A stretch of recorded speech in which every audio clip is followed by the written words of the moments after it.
Time running, it's amazing.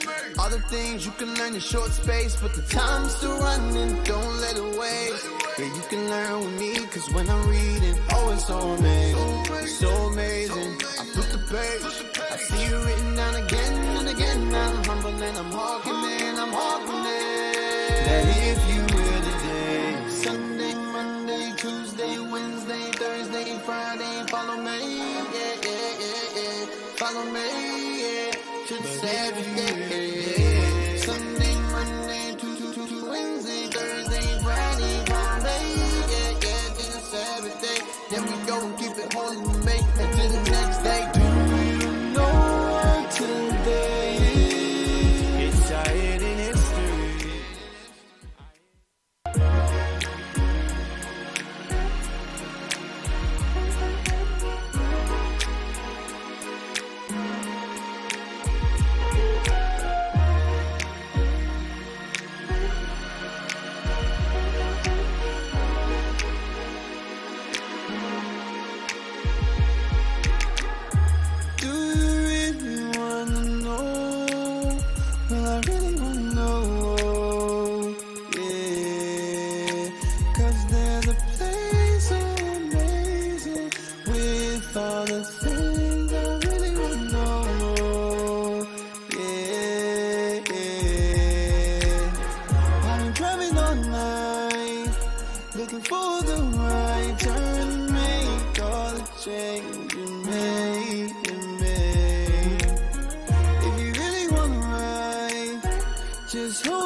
Things you can learn in short space, but the time's still running, don't let it waste. Yeah, you can learn with me, cause when I'm reading, oh, it's so amazing, so amazing. I flip the page, I see you written down again and again. I'm humble and I'm walking in, that if you will today, Sunday, Monday, Tuesday, Wednesday, Thursday, Friday, follow me, yeah, follow me, yeah, should say every day.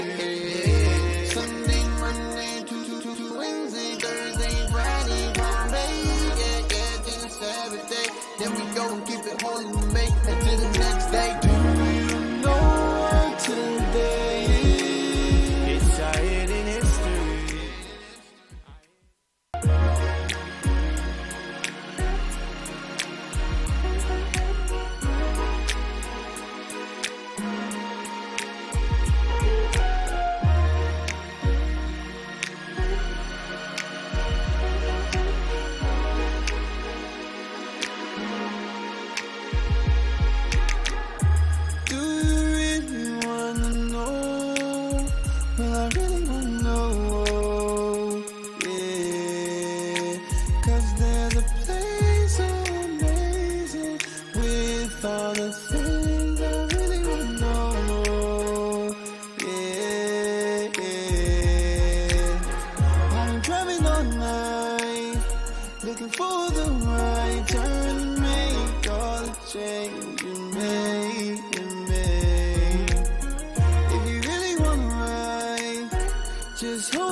Things you can learn in short space, but the time's still running, don't let it waste.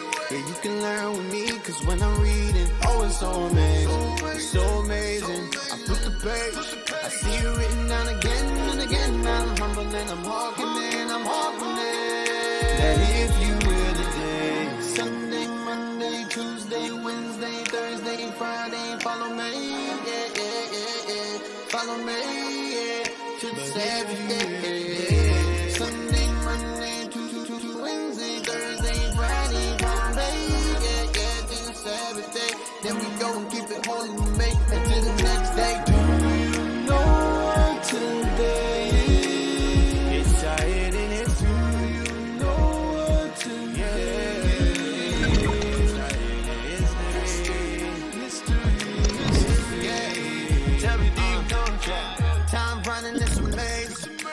things you can learn in short space, but the time's still running, don't let it waste. Yeah, you can learn with me, cause when I'm reading, oh, it's so amazing, so amazing. Great. I see you written down again and again. I'm humble and I'm hawking it, I'm hawking it. And if you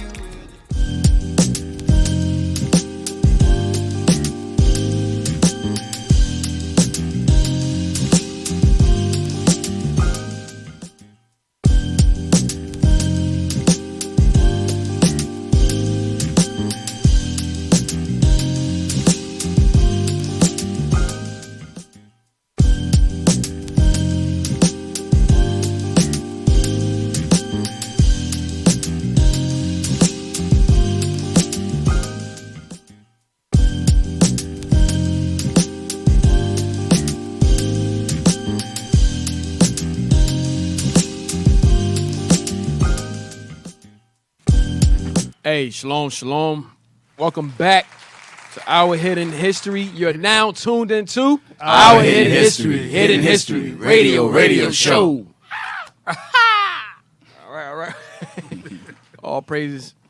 Hey, 1 second, man. My headphones. Yeah, mine too. Come on, IT. What's going on, IT?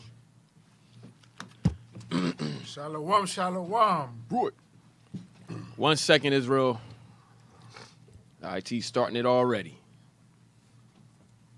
Hey, but why they I can still talk, whatever. So last week we was going into the subsequent travels of the apostles. And I mainly dealt with Paul going into Mauritania. So we dealt with Mauritania.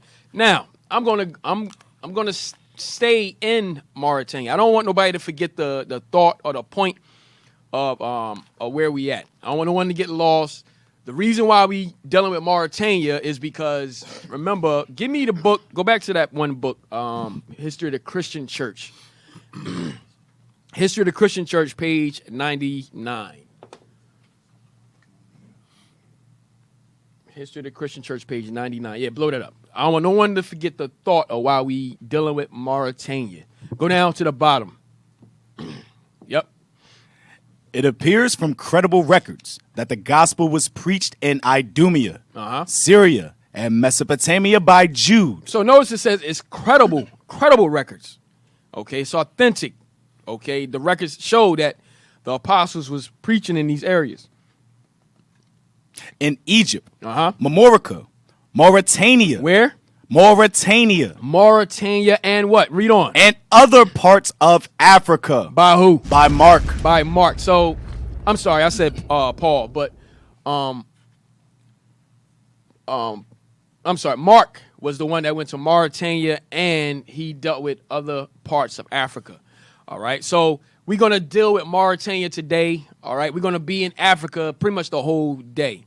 All right, because what we're trying to show you is who was there. Why did Mark go to Mauritania? Why did the apostles go to the other parts of Africa? We were over there. So we're going to show you evidence of us being over in these areas, okay, during the time of the apostles. Now, there's an article I brought up before, the Efik history, Efik history. Effect All history. Read A that brief again. history of the effect. Now, I'm just bringing this up. We read this before, but it's a lot of stuff in here I missed. Because I just wanted to get to the point about us fleeing into Africa during 63 BC.